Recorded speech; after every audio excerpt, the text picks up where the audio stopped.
आपण पाहत आहात लोकप्रवाह न्यूज 24 तास प्रत्येक घडामोडीवर लोकप्रवाहाची नजर।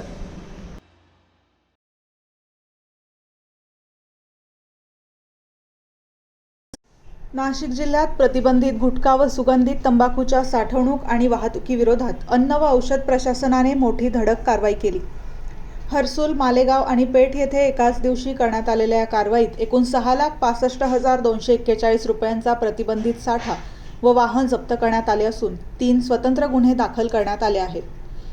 अन्न व औषध प्रशासन आयुक्त तुकाराम मुंढे यांच्या मार्गदर्शनाखाली सह-आयुक्त अन्न मंगेश माने आणि सहाय्यक आयुक्त संदीप देवरे यांच्या नेतृत्वाखाली 30 जुलै रोजी ही विशेष मोहीम राबवण्यात आली होती। हर्सूल पोलीस ठाणे हद्दीत करण्यात आलेल्या कारवाईत 1,08,666 रुपयांचा प्रतिबंधित गुटखा व तंबाखूचा साठा जप्त करण्यात आला। मालेगावच्या रमजानपुरा परिसरात 2,01,800 रुपयांचा प्रतिबंधित साठा आणि 3 लाख रुपयांचे वाहन असा एकूण 5,01,800 रुपयांचा मुद्देमाल जप्त करण्यात आला।